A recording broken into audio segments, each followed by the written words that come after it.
Hello dear students, welcome to Kataria pharmacy. So students, कैसे हैं आप सब? आई होप सभी की स्टडी अच्छी चल रही होगी और आप सभी अच्छे होंगे। तो दोस्तों, हम स्टडी कर रहे थे B pharma first semester pharmaceutics first, इसकी हमारी यूनिट सेकेंड चल रही थी।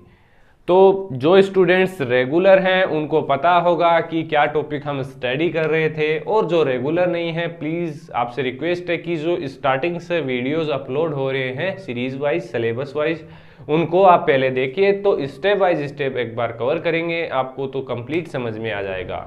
ऐसे अगर आप बीच में आके वीडियो देख रहे हैं तो आपको इसमें भी कुछ समझ नहीं आएगा।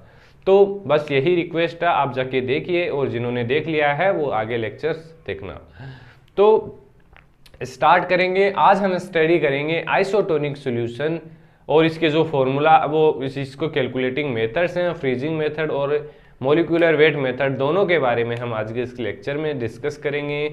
टॉपिक हमारे सिलेबस में दे रखा है, इतना नहीं बोल सकते कि इम्पोर्टेंट टॉपिक है, लेकिन फिर भी आपको स्टडी करना जरूरी है, सिलेबस में दे रखा है।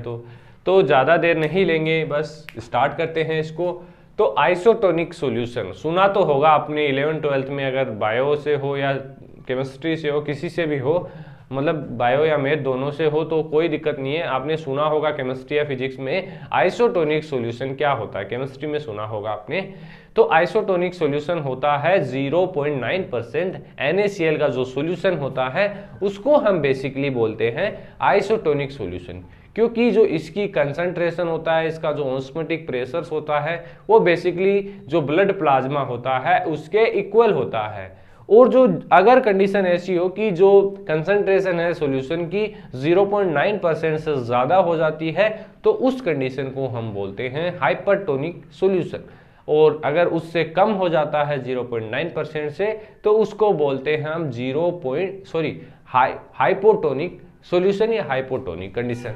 तो हाइपो और हाइपर में क्या डिफरेंस है? हाइपर, अगर हाइपर वर्ड पहले लगा हुआ है किसी भी वर्ड से तो उसको बोलेंगे, मतलब उसमें इंक्रीजमेंट हो रहा है, वो ज्यादा मतलब होता है हाइपर का, और हाइपो का मतलब कम।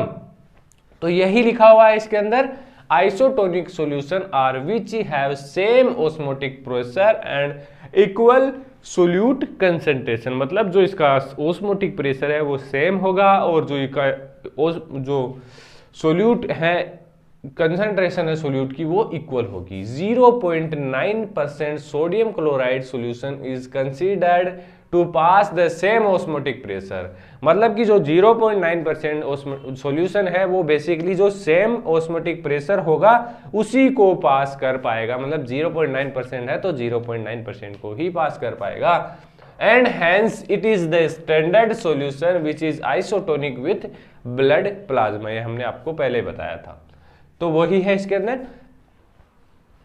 Any concentration above this 0.9% is considered as hypertonic and below this 0.9% is considered as hypotonic. तो ये आप याद रख लेना, अगर आइसोटोनिक सॉल्यूशन के बारे में आपको कुछ पूछा जाता है तो आपको ये जरूर लिखना है। आगे देखते हैं, इसके डिफरेंट 4 मेथड्स दे रखे हैं, लेकिन हमारे सिलेबस में सिर्फ 2 स्टडी करने को बोला गया है, मॉलिक्यूलर कंसंट्रेशन मेथड और क्रायोस्कोपिक मेथड, मतलब इसको फ्रीजिंग मेथड भी हम बोल सकते हैं। इन दोनों के बारे में हमें डिस्कस करना है। इसके अलावा है व्हाइट वेनिसेंट मेथड और NaCl इक्विवेलेंट मेथड।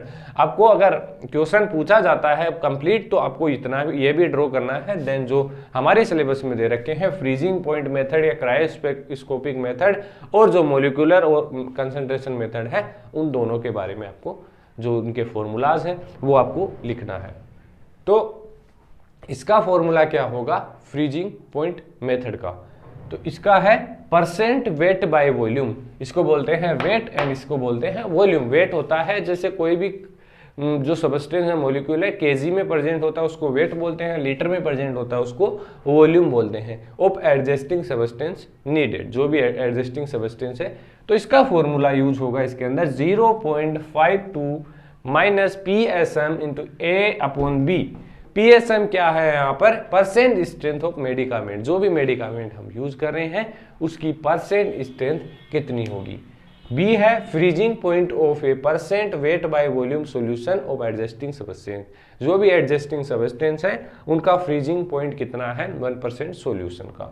ए है freezing point of unadjusted substance, जो अनएडजस्ट सब्सटेंस है उसका फ्रीजिंग पॉइंट क्या है। ज़्यादा डीपली जाने की जरूरत नहीं है, मैं फिर बोल रहा हूँ आपको न्यूमेरिकल्स नहीं पूछे जाएंगे। अगर न्यूमेरिकल आता है तो ये फॉर्मूला पुटअप करके आप उसमें वैल्यूज दी गई होगी आपको, तो आप इजीली कैलकुलेट कर सकते हैं। सेकेंड है molecular and molar and molecular concentration, इसमें सेम आपको निकालना है percent weight by volume of adjusting substance required, इसका फॉर्मूला होगा 0.03 m/n। m आपको पता है मोलिकुलर वेट हो गया और नंबर ऑफ मोल्स हो गया, आयंस हो गया n, मतलब m हो गया ग्राम मोलिकुलर वेट, n हो गया number of ion which the substance is ionise, जो कितने आयन्स प्रेजेंट हैं जो सब्सटेंस को आयोनाइज कर देंगे।